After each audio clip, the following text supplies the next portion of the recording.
Welcome to Highly Sensitive Healing. I'm Lauren LaSalle, a former therapist, a highly sensitive person, and a mentor for HSPs. For too long, I felt like there was something wrong with me. I felt everything deeply, sounds, emotions, other people's moods, and I learned pretty early on just to push through, to quiet my intuition, and to try to keep up with what everyone else was doing and what society expected of me. But the truth is, my sensitivity was never the problem. I just didn't have the language, support, or tools to understand it. This podcast was created for highly sensitive people who are tired of trying to toughen up or fix themselves and are ready to heal in a way that honors how they're wired. Here, we talk about nervous system regulation, unhelpful thought patterns, emotional overwhelm, and self-trust through a gentle, compassionate lens. You don't need to become someone new to feel better. You don't need to push harder or try more. You get to learn how to care for yourself in ways that actually work for you. If you've ever felt overwhelmed, misunderstood, or like you were carrying too much, this space is for you. My hope is that each episode helps you feel a little less alone and a little more at home in yourself. So, wherever you're listening from, welcome. Take a breath, settle in, and let's begin.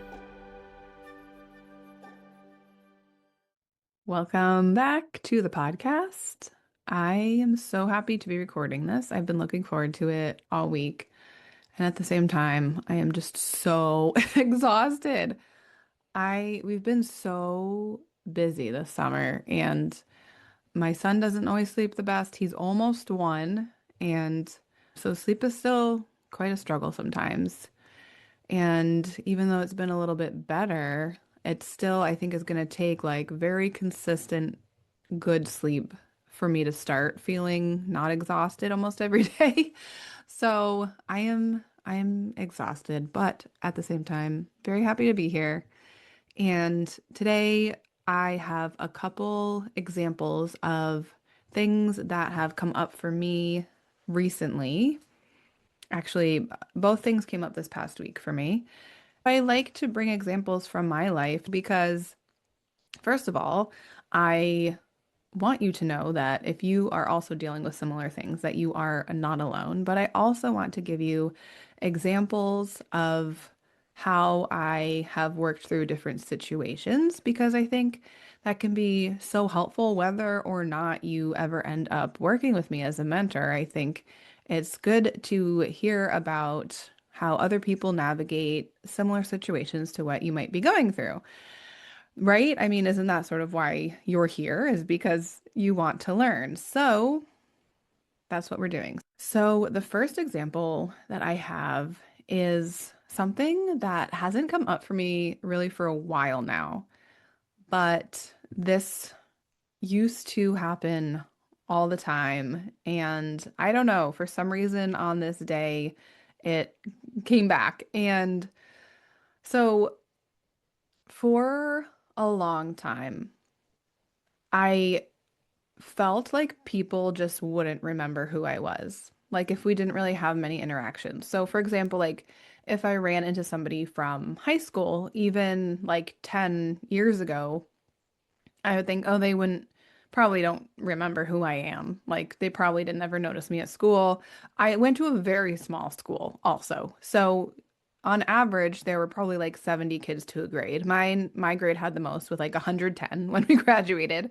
So everybody like in the whole high school pretty much knew of each other at least. Like we would recognize people outside of school, we would know people's names. But for some reason, I always felt sort of invisible and I felt like people like I felt forgettable, I guess.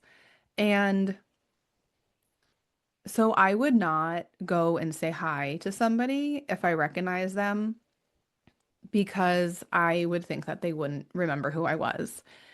And I think this comes from, like I was saying, not only feeling like I am forgettable, but I had a fear of looking stupid. Like if I say hi to them and they do forget me, then I would feel stupid, like, oh, well, sorry that I put you in this situation that I know you and you have no idea who I am, and now I feel stupid and maybe you feel stupid. Like, I don't know. That situation has never happened, by the way, but these are the things that my brain makes up. Also, a fear of feeling forgotten and being forgettable, and because if they really didn't remember who I was, then like what does that mean about me as a person and who I am, and what does it mean if I am forgettable? Like what does that mean about me? And so even though this has been proven wrong over the years, like pretty much I would say probably every single time I run into somebody that I recognize, they remember who I am. And so even though that's this idea that my brain has created, it has been disproven over and over and over again. For some reason, this week when I ran into somebody that not only had gone to my high school, even though she was a couple years older, but we'd worked together for a while too. And for some reason, my brain just went to, she probably doesn't remember who I am. Even though during my job interview, when she was there, she remembered me. She recognized me from our high school. So it's like, why would she have forgotten me since then, especially if we'd worked together? So that's just, those are the, I'm sure you can relate to this. If you're here listening to this, I know you can relate to this in some way, even if it's not this exact situation. I know there are situations where our brain just makes up these things because of these fears that we have of how we will feel if the situation goes this way. Like, what does that mean about me if a situation goes this way? I don't want to feel stupid. I don't want to look stupid to somebody else. I don't want to feel like I'm so easily forgotten or that I'm forgettable. That all feels horrible, right? Like if that's what ended up happening, if what was playing in my brain actually happened, played out in the situations, that would feel horrible to me. So my brain goes, shut it down. We're not doing this at all because we don't even want to risk that because that would be horrible. So my brain's trying to keep me safe by doing this because something in the past said that this needed to be done for those reasons to keep me safe. And while maybe it helped me back then, it does not need to help me anymore. Like it's not even helping anymore. It doesn't need to happen because it's not helping. It's just making me like be weird around people and like ignore them maybe and not say hi because my brain's trying to protect me. And these are the things that I love working on with clients because it's so fun to get into it. Like, why is this protecting me? What is it trying to protect me from? Is this still helping me or is this just getting in my way? And so much of the time, what we call self-sabotage is really just our brain trying to protect us because it needed to in the past and it doesn't realize that it doesn't need to do that anymore. And so I love working on these things with clients. And so that's fun to sort of notice them in my life and then go deep, just in my little brain on my own, go deep into that and sort of see what's lying beneath the surface. And then, of course, when we're working together, I also will help you clear like the fear of looking stupid, clear the fear of feeling forgotten. We will get that out of your subconscious so it's not running the show anymore. So clearly, these are things that I still have that I have not addressed yet or that I have not addressed at this level that I need to address. And so I'm glad that the situation happened because I didn't know that was going on in the background, in the subconscious. I didn't know that was still running some parts of my life. So those are things that I will be addressing now to have that no longer running the show and no longer getting in my way and no longer trying to keep me safe because like I said, it doesn't need to. Okay, so now here's another example from last week that I was able to work through and not overthink. Because sometimes it's really hard to not overthink things, right? Once you start going, it's like you just keep on going, and then who knows where you end up or if it's even going to help you. Usually not, right? It usually does not help you. But anyway, so Every week, I take my son, who's almost one, to baby story time. And as I was getting dressed that day, I was like, wait, did I wear this outfit last week to story time? I can't remember. And then I was sort of thinking about it. I was like, is it weird if I did wear this last week and then I'm wearing it again this week? Because I only see these people at story time. So are they going to think it's weird if I'm wearing the same thing 2 weeks in a row? Maybe I should change, but this is really what I feel like wearing today, so I don't really want to change. And then I was like, Lauren, would you even remember if one of the other moms wore something, the same thing 2 weeks in a row? And then I was like, no, you're right. I definitely wouldn't notice. I don't remember anything that people wear from week to week. So what are the chances that they're going to remember that I wore the same thing 2 weeks in a row? And even if they do, I don't think they're going to say anything to me. Like, so what? It doesn't matter, does it? That's what I felt like wearing both of those days. It just happens to be the same day of the week. Who cares? It doesn't matter. And so I wore it and I went, and guess what? Mostly it was different people from the previous week. So it didn't matter anyway. So if I had been overthinking it and then wearing something that I didn't actually feel like wearing and wasn't totally comfortable wearing that day, that would have been so just, that would have been so stupid, honestly, because those people who had seen me wear that outfit weren't even there, or most of them weren't.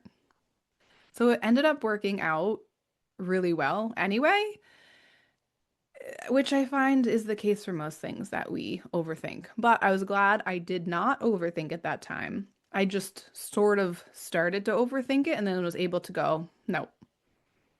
Would you remember if people wore the same thing 2 weeks in a row? No. So chances are they're not going to. And knowing these people, chances are they're not going to say anything about it either because nobody cares. We're all moms of babies.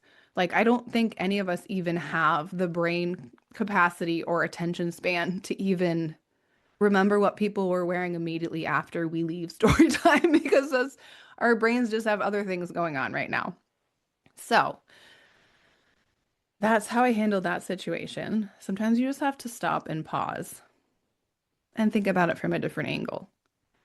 And that can sort of stop that spiral from continuing. So that's what I've got for you this week. I keep coming up with these little things that feel like are going to be small episodes. So I'm glad I was able to put those together because I do like these to be sort of somewhat substantial episodes, not super quick. But I have heard that the quick ones that really get to the point are also helpful. Anyway, now I'm rambling because I'm tired. I did want to remind you that my very small, intimate group program, the Becoming Circle, like I said, begins August 8th, goes through October. This is a new program that I have where we meet twice a month on Saturdays at 12 p.m. Eastern Time. And we go over exactly things like I was just mentioning in this episode that I've been dealing with, worrying about what other people think, not saying hi to somebody because you think they won't remember you, having a fear of looking stupid, having a fear of being forgotten or feeling forgotten, feeling forgettable, feeling too sensitive, feeling like you're too much, whatever kinds of thoughts you are telling yourself, we are going to look at those and figure out how we can flip it around so they are helpful for you. We're going to look at what patterns in your subconscious are running the show, and we're going to get rid of the ones that are no longer helping you. And I'm so excited to do this. I do have the waitlist open right now. It won't be open for a whole lot longer. And if you sign up for the waitlist and then you join the program, I do have a little bonus for you. So if you're at all interested, I highly encourage you to join the waitlist. And because this is the first time I'm running this group, this program, I have founding member spots, which is a 25% off discount. And that's only for 5 people. Everybody who signs up for this program this time around gets the founding member 25% off discount. And if you sign up in the future for this again, for the Becoming Circle, you will still get that same price.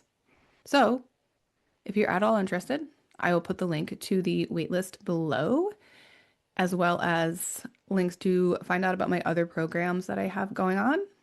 And that's it for this week. I am going to sign off now before I start rambling on more because I'm so tired. I have emails I have to send and then I'm going to rest, okay? All right, I will see you next week. Thank you so much for listening to Highly Sensitive Healing. You can help support the podcast by taking a minute to rate and review it, share your favorite episode with a friend, or become a subscriber on Patreon. Visit laurenlasalle.com for information about my mentorship programs, join my email list to stay up to date with how I can support you, as well as exclusive email list perks, and connect with me on Instagram at I am Lauren LaSalle. Happy healing.